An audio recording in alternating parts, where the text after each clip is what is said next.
I will call to order a regular meeting of the Wellington Board of Selectmen at 6:33. Today is October 18th. If you will join me next in the Pledge of Allegiance. I pledge allegiance to the flag of the United States of America and to the republic for which it stands, one nation, under God, indivisible, with liberty and justice for all.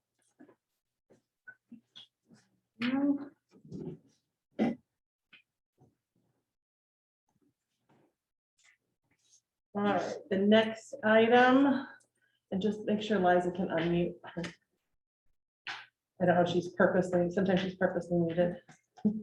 I have the capacity to unmute. Okay. Can you hear me okay?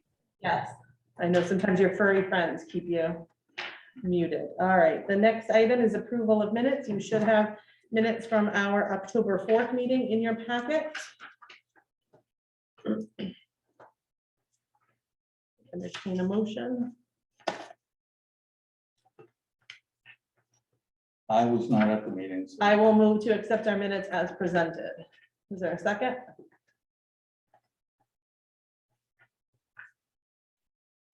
Seconded by Selectman Moritz. Any discussion? All right, seeing no discussion, I'll take a roll call vote. John, Abstain. Liza, Oh, she can't unmute herself now.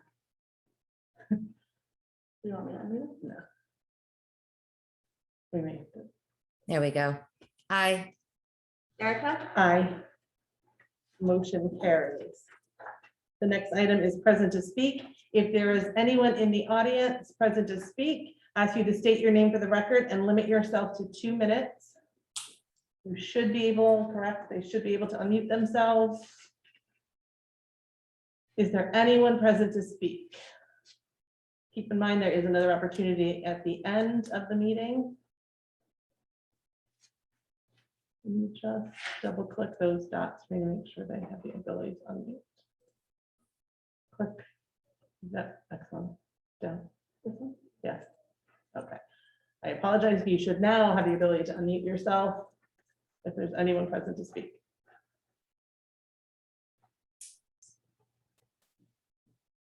Going once, going twice. Once again, at the end of our meeting, there will be another opportunity for anyone to speak. All right, we'll move along to correspondence.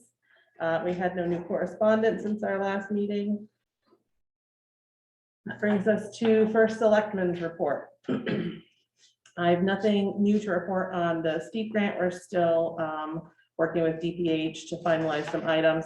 One of those will be an easement needed to go from the old town hall across the road onto the town green. That will eventually need to go to a town meeting. We've asked PZC, so I do have something to report. We've asked PZC to do an 8-24 review first. Okay. So even though it's property, town property to town property, it still would require a town meeting as there's an easement from one property together. And so that's on the advice of our land use attorney. So we have that all drafted. We're just going through the process now. That is something that DPH required for their work. The school building committee, last meeting was on October the 6th. At that meeting, there was discussion about the $100,000 that had been allocated from the town meeting the previous day. So the next steps the committee is working on is developing an RFP to then hire an OPM. Our next meeting is this Wednesday, the 20th of October at 6:30, and that will be via Zoom. So the information is available on our website under agendas and school building committee. Let's see, Friday I attended the most recent ad hoc crumbling foundations meeting. We have not had one of those meetings since December of 2019. So certainly a long time. What was reported, we had a presentation from CIFSIC, which is the insurance company that was set up to allocate funds for crumbling foundations. 88% of the claimants are represented in 10 towns, and Willington is one of those top 10 towns. So 88% of all of the current claimants, and Willington right now has 127 of those for crumbling foundations. 402 homes have gone up and foundations repaired and folks back in their homes. That's approximately 350 since that December 2019 meeting. So we're definitely seeing some progress there. And some of those did include condominiums, including those that I reported to you earlier. The first condos that went up were here in Willington on Baxter Road. So good things are certainly happening. They've paid just over $77 million in claims thus far. The average claim is about $167,000, and they have a max at $175,000 per house. So they've managed to stay under that dollar amount. So these companies are certainly getting pretty proficient at the work, sadly. Beginning in January, they're going to start looking at pending claimants. So those were claimants that they have not opened, they put in a claim, but nothing has been done. They weren't in that first round, means they were in the late range. Nothing has been done with those particular packages. In January, they will begin opening those, looking at them, and then hopefully by July, put them in line for new foundations. July of this summer, they began a town-by-town evaluation process for non-residential properties, and the report to town should be out by March 1 of 2022.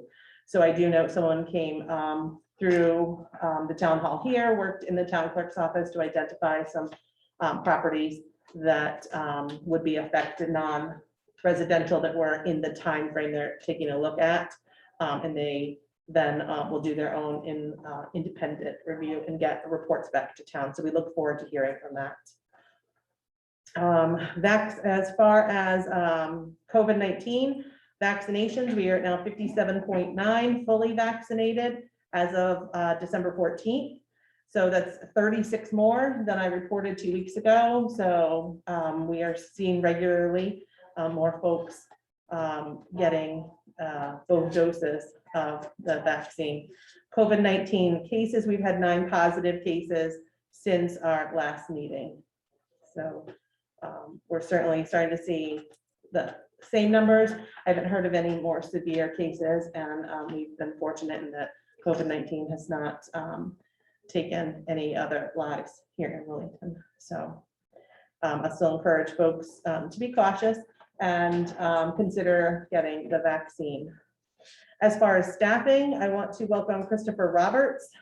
Christopher was the new land use assistant that was hired. He actually began today, so today is his first day. I want to welcome him. Alan Humphrey had been our acting Parks and Rec director, and I'm happy to announce that beginning November 1st, he will be our new permanent Parks and Recreation director. So I want to thank Alan for his continued work there. As you, Liza and John, you both know, we agreed on the assistant business manager position. So we put that position out. And I'd like to report that we did have someone from within step up and show interest and was qualified. So Tish Ignatowicz, who currently works in our finance office, on November 3rd, will begin as the assistant business manager. So that will open a vacancy in the finance department. So when you see there's a vacancy, it's from an internal shift. So we've put that out, posted that internally per our union contract. If we have no internal candidates, then we will post the position later this week. Any questions, comments?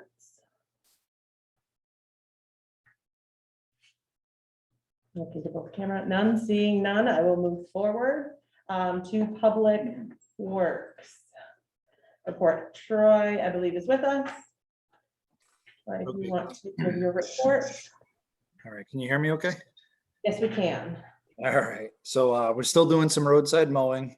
We've been, mostly all the vehicles have been serviced for the winter time. We fixed the roof at the dog pound. There was a few little leaks. We've been installing multiple street signs. It seems like somebody keeps stealing our street signs, so we've been out busy doing that. We're still paving some edges throughout the town. We removed an infected tree behind the old town hall with the emerald ash borer. Killed that tree. We cleaned drains over at the library. We've graded Mahaliac and Clint Eldridge Road. We still do the trash twice a week at River Road Park. We fixed a fence on Potter School Bridge over 84. And we removed some trees and weed whacked at the senior center where the well pump housing was. And today we started a small little drainage project on Marco Road. Tomorrow we'll be over there paving it. And an update on the AC units. They should be all set by this Friday and in working condition at the senior center. Okay. Any comments for Troy? Okay. I apologize, I did leave one item out. As you recall, we had 2 pots of money from COVID-19. The first was the CARES money that we got last year, had to be spent by December 30th. We worked diligently to spend every penny. We don't like to give back any federal funds. Well, FEMA paid 100% instead of 75%. So we now find ourselves with just over $5,000 that we either need to reallocate or return. So I'll be working to find a reallocation for those dollars. We have till December 31st. There was an extension of the CARES dollars completely separate from the ARP funds. And so we have until December 31st.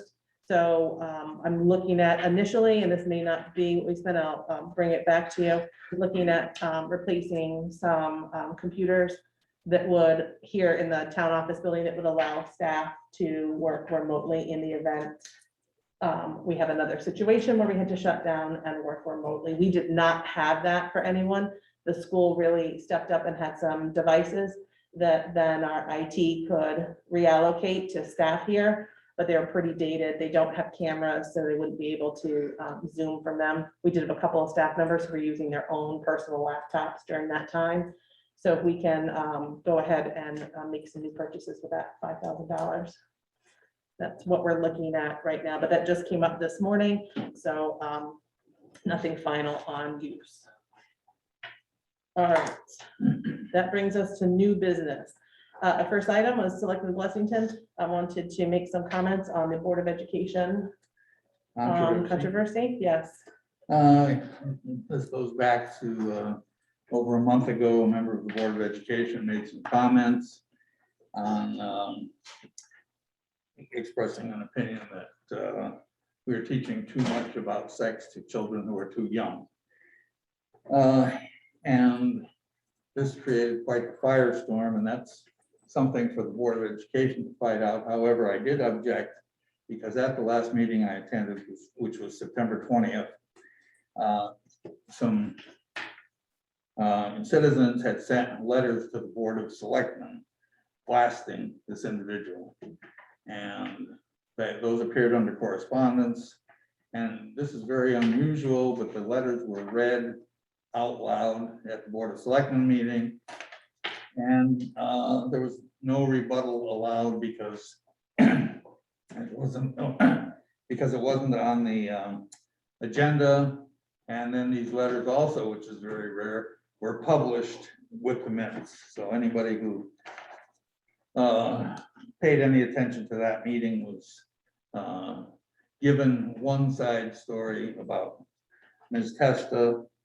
My own personal opinion is that she's a very good woman and her opinions are different than others, and she's allowed to have different opinions, and those who don't like her opinions are allowed to have your own opinions.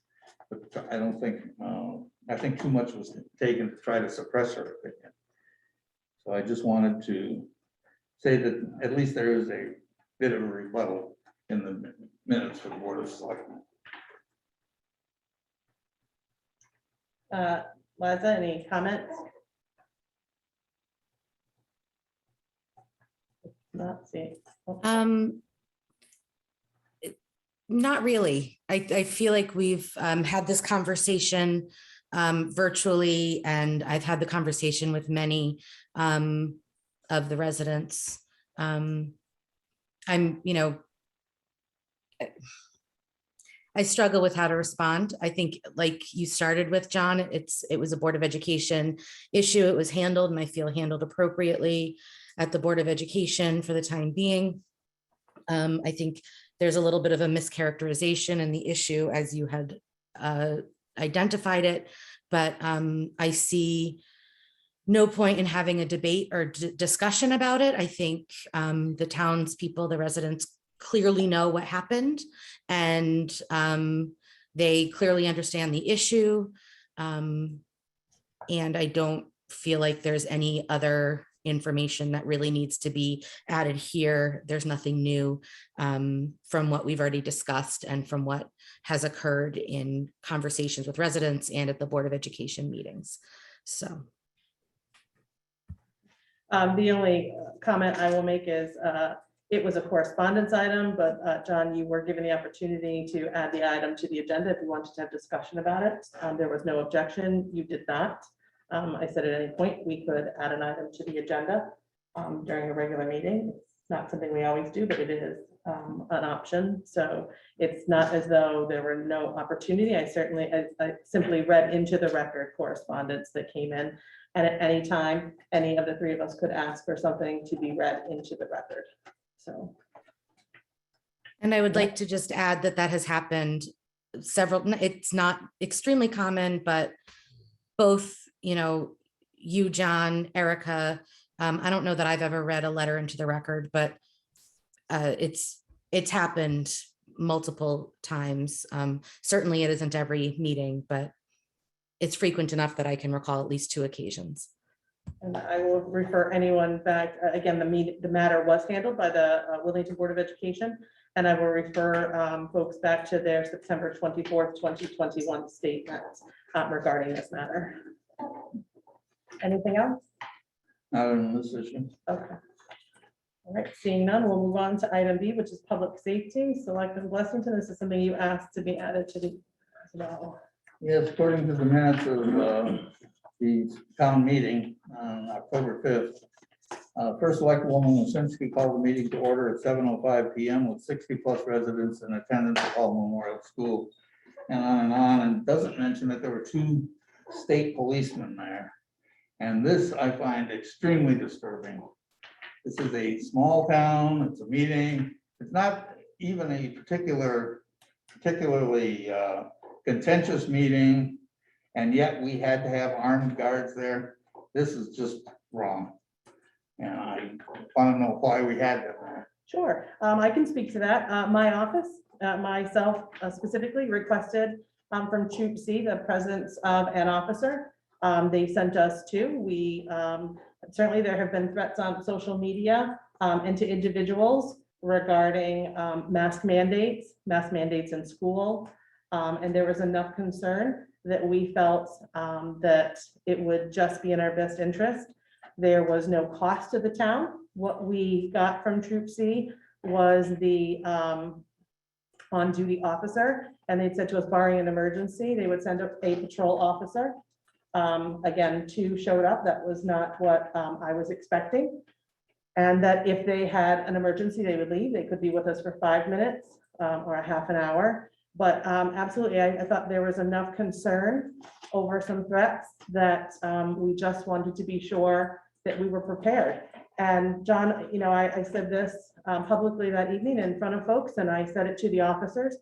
I didn't necessarily think that our residents would behave in such a manner as we've seen in many town meetings across the state and the country, but I wanted to be prepared in the event that we needed their assistance. We did not. They were there, but it's, what do you consider necessary for public safety? How are we, I made that call and I stand by that call. Well, I think it was overkill. Okay. This is having police at meetings gives an intimidation factor, which is there, whoops, they're bringing in the cops, we better be good. And Well, I can appreciate that you didn't feel any need for public safety on your case, but that was not the case for all that were in attendance, John. So Okay.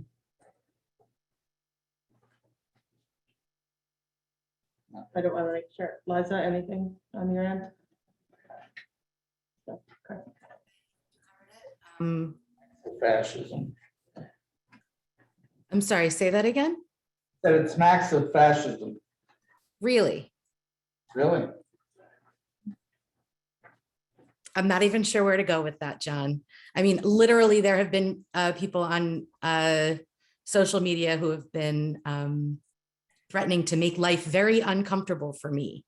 And those are some exact quotes. And to show up where I live and to, make my life uncomfortable. And that is something that's been repeated over and over and over the last few weeks, the last couple of months, really. So I'm glad again that you're not feeling any concern. Fascism, that's a very interesting take on your part. I'm not even going to bother with a rebuttal on that because I believe that you saying so in this meeting about something where two of your fellow Board of Selectmen are saying that they have felt threatened. It's invalidating and it clearly shows us where you stand. So. All right. Anything else on this topic, Mr. Wilson? I still think it was overkill, but I think that's enough of my stuff. All right, item C, resolution. So this is a resolution for the 2021 Homeland Security Grant Program. This is an annual grant we apply for, and it requires a resolution. So I'll move, resolve that the Wellington Board of Selectmen may enter into with and deliver to the state of Connecticut Department of Energy, Emergency Services and Public Protection, Division of Emergency Management and Homeland Security, any and all documents which it deems to be necessary or appropriate, and further resolved that Erica G. Wyszynski, as first select woman of Town of Wellington, is authorized and directed to execute and deliver any and all documents on behalf of the Wellington Board of Selectmen, and to do and perform all acts and things which she seems to be necessary or appropriate to carry out the terms of such documents, including but not limited to executing and delivering all agreements and documents contemplated by such documents. Is there a second? I'll second. Seconded by John. Any discussion? Again, this is an annual resolution for the Emergency Services Homeland Security Grant Program. All right, seeing no further discussion, I will call for a vote. Liza, Aye. John, Aye. Erica, Aye. Motion carries. Item D, Affordable Housing Plan Development Contract. So if you recall, we went through the Affordable Housing Plan, and one of those things, we applied for the grant. So the funds for the grant call for the plan to be developed. So we put out an RFP. And we sent to 3 parties. We received 1 proposal. Back in the proposal you see in front of you is from Tai Chi Planning and Policy Group. The amount, you can see the scope, the proposed scope is to develop the plan. I apologize. And the total amount is $15,000. That is what the grant was for $15,000. Full disclosure, we do contract with Tyche for our land use agent downstairs. The the Planning and Zoning Commission was in favor of them doing this work. However, we could not just award them to bid on the project, but we did receive no other quotes or proposals.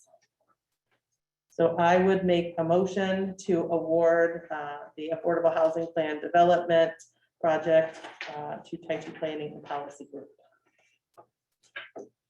A second. Seconded by John. Any discussion? Is there any, we're confident in their skills and abilities. There wouldn't necessarily be any reason we would, I guess I'll reframe it as a question. Would there be any reason that we would be interested in ensuring that we had at least one other quote? They are highly qualified to perform the work. And while I would have liked to have gotten more quotes, I can't speak to why. We did direct mail to 3 individuals. It wouldn't take but a little bit of research for someone to see that they already do work here in Wellington. They do work, contract work separately from Mike's work with the town with EDC. But again, I really have no reason to know why individuals did not place a bid.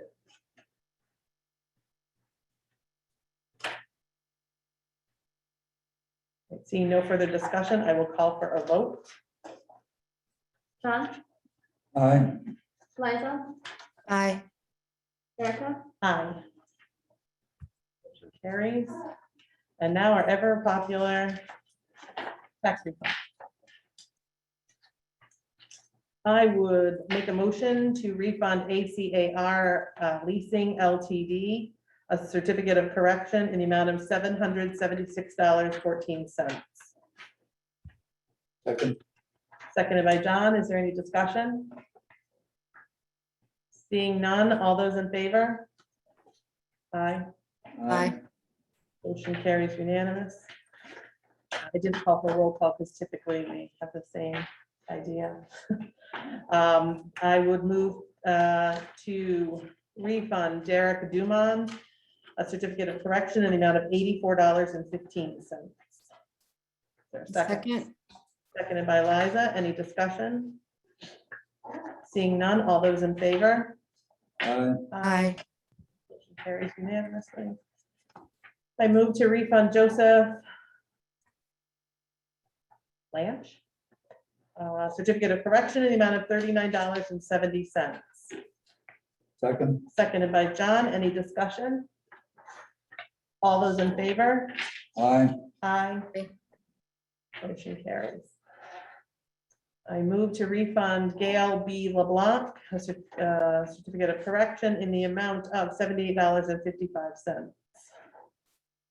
Second. Seconded by Liza. Any discussion? Seeing none, all those in favor? Aye. I move to refund G. Lou certificate of correction in the amount of $24.44. Second. Seconded by John. Any discussion? Seeing none, all those in favor? Aye. Motion carries. And last, I move to refund Kevin J. Spain a certificate of correction in the amount of $61.09. Second. Seconded by Liza. Any discussion? Seeing none, I'll call for a vote. All those in favor? Aye. Motion carries. We have nothing on the agenda for old business. That brings us to present to speak. Those of you who are on the phone, once again, should be able to unmute yourselves. I ask you to state your name for the record and limit yourself to 2 minutes. Is there anyone present to speak?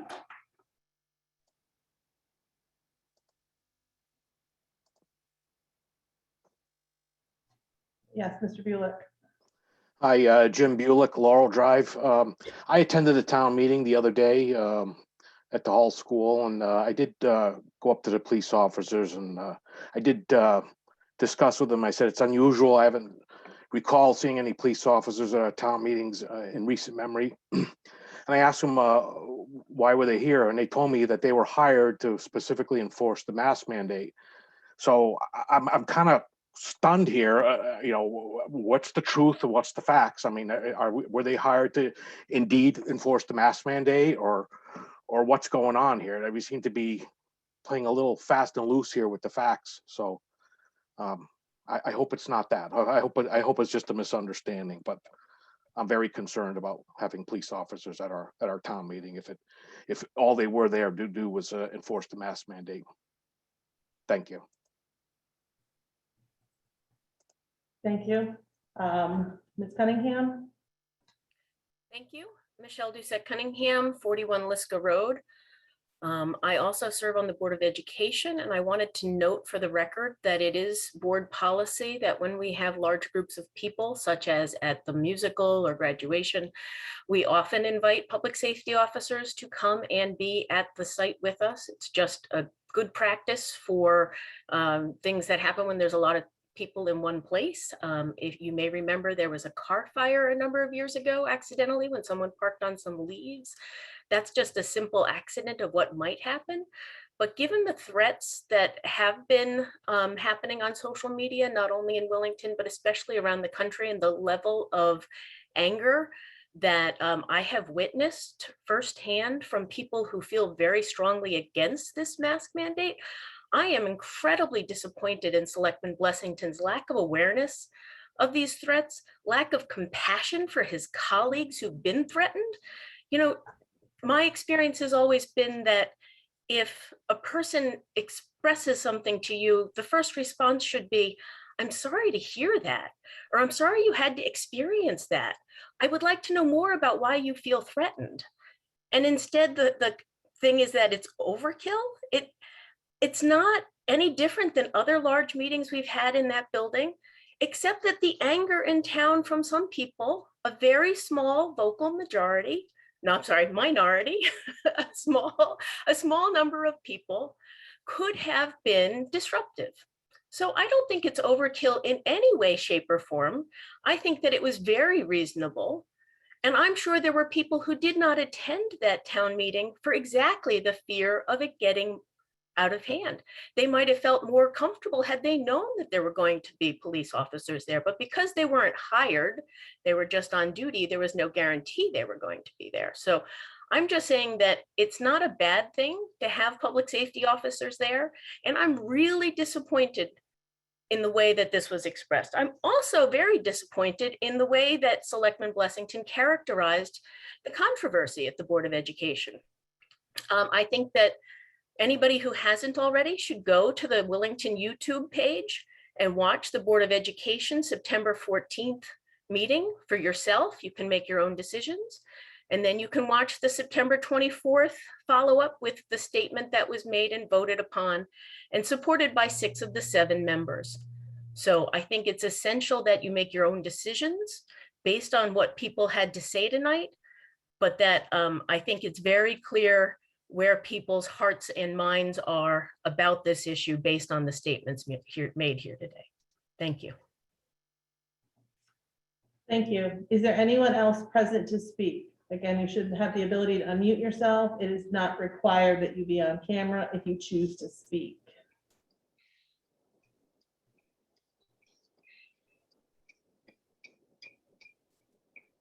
Hello? Yes, please identify yourself for the record. It says Peter's iPhone. Hello? Yes. Did you wish to speak? Oh, I think so. This is Peter Latenchuk, 97 Trask Road. Yes. Am I unmuted? Yes, you are. Can you Oh, hear thank us? you. I can. I apologize, but I'm not used to doing this on the phone while I'm driving, but I will attempt to do so now. I too wanted, I also was at that town meeting, and I want to address also the issue of state of Connecticut police presence. I was unaware, frankly, of any threats against our Board of Selectmen from the public, and I'm shocked to hear this. I apologize, but I'm not a participant in social media. However, I'm concerned that we address anything like that, of course, but at the same time, I'm concerned about police presence at routine town meetings where we want full public participation and don't want the meeting chilled by police presence. And I asked the Board of Selectmen to address this because I don't recall any time in my 35 years in Wellington where we had police presence at a town meeting. I just don't ever recall that. And I'm very concerned about this kind of precedent moving forward. Thank you very much. Thank you. Is there anyone else present to speak?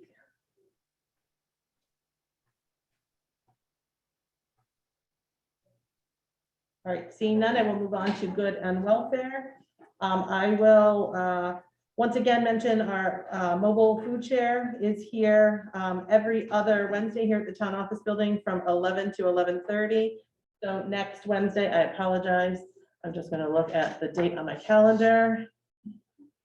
The 27th. So next Wednesday, the 27th, will be the next food share date. There is no requirement, is open to all. So here from 11:30 if that is necessary. Once again, I continue to ask you to please, if you're able to support our small businesses and restaurants, they certainly need our support. So if you are able.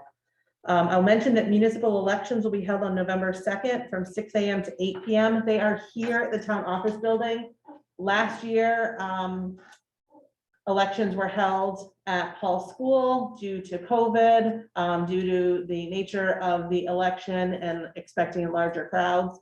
So once again, we're back in a regular polling place, which will be this room on Tuesday, November 2nd from 6 a.m. to 8 p.m. So I just want to make sure people know not to go to Hall School as the school will be going on and they won't let you in.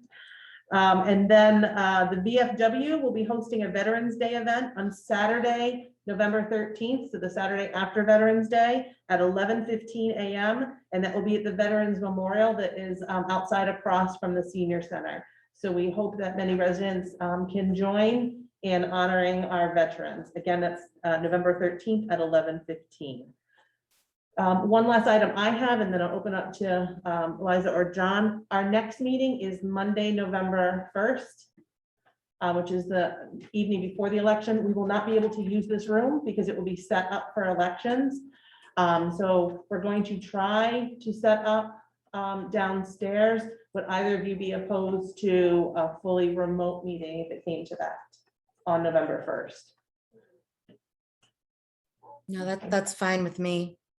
So we're going to attempt to get things set up down there. We did have a Board of Finance meeting down there. It's difficulties with the lights going out on us quite a bit. We're trying to figure out why that's occurring and see if we can't get things set up down there. But if not, we may go fully remote.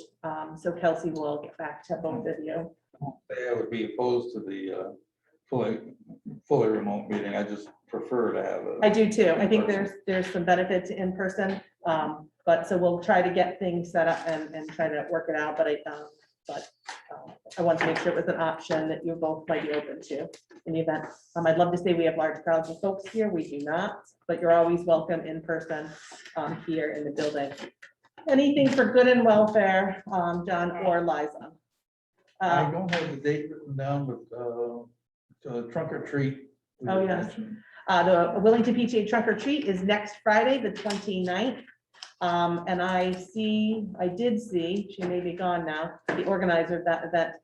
So Melissa McKinnon is running that event through the PTA. So you could reach out to her if you're still interested in hosting a trunk. It will be at River Road Athletic Center Complex, sorry.